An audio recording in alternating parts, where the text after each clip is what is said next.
Welcome to Fairytale World. In a quiet, forgotten village nestled between snow-covered hills, where the houses were made of old wood and thatch, lived a poor little girl named Elara.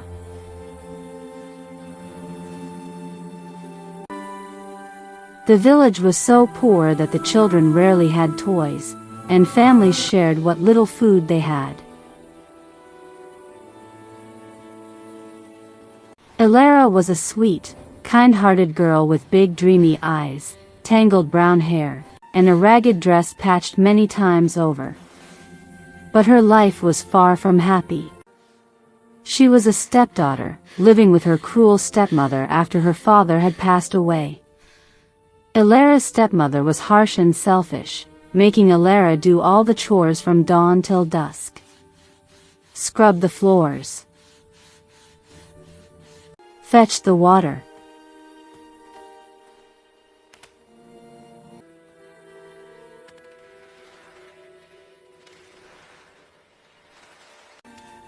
Cook the meal.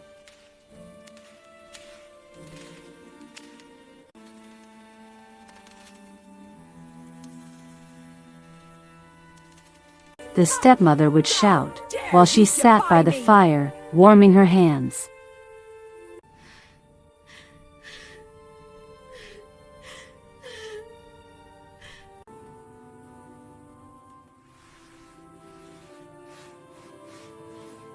Elara slept in a cold attic with only a thin blanket.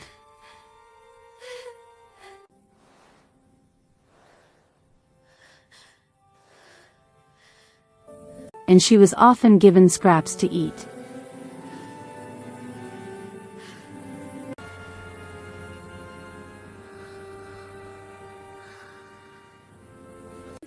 The stepmother's own daughters were spoiled, wearing pretty dresses and eating the best food, but they teased Elara mercilessly. "You're just a servant girl," they laughed. "You're just a servant girl." Servant girl. Poor Elara would cry herself to sleep, dreaming of a better life, especially as Christmas approached. She had heard stories of Santa Claus, the jolly man who brought gifts to good children, but she wondered if he even knew about their tiny village. One bitter Christmas Eve, as snowflakes fell like whispers from the sky, Elara sat by the window, staring at the stars. The village was silent, with only a few flickering candles in windows. Her stepmother and stepsisters had gone to bed early, grumbling about the lack of presents.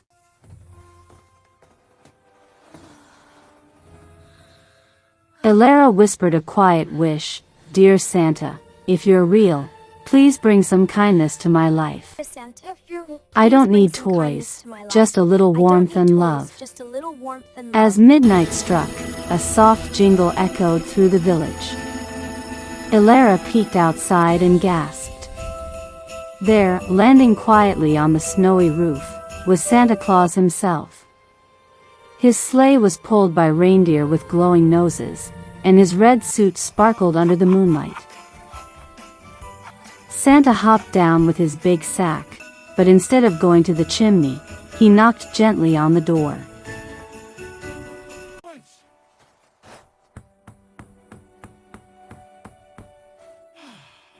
Elara tiptoed downstairs and opened it, her eyes wide with wonder. Ho, ho! Merry Christmas, little Elara! Santa boomed warmly, his eyes twinkling like Wish, stars. my dear. You've been so patient and kind despite your hardships. But how? How do you know my name? And why me?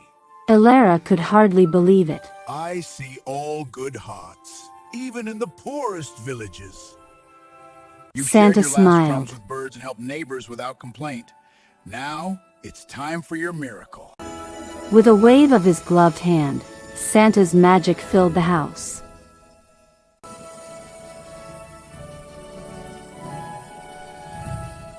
The cold attic transformed into a cozy room with a soft bed and warm blankets. The kitchen overflowed with food, fresh bread, fruits, and sweets for everyone. For Elara, he left a beautiful new dress, a pair of shiny shoes, and a special locket that held a picture of her father, glowing with enchanted light to remind her of happy memories. But Santa's greatest gift was to the stepmother and stepsisters. As they woke to the magic, their hearts softened. Everything will be all The right, stepmother, my dear. touched by the miracle, hugged Elara tightly. I'm so your kindness. From now on, we'll be a real family. I've been blind to your kindness. From now on, we'll be a real family. The village awoke to joy too. Santa had left gifts for all the children, turning the poor hamlet into a place of laughter and sharing.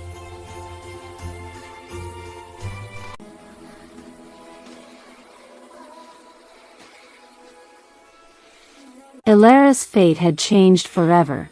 She was loved, happy, and free. From that Christmas on, Elara always believed in the magic of kindness, knowing that even in the darkest times, a good heart can bring miracles. Bye-bye, Santa. Moral of the story: Christmas teaches us that true magic lies in kindness and forgiveness. It can change fates and warm the coldest hearts. Merry Christmas. This tale reminds you of the power of hope and goodwill.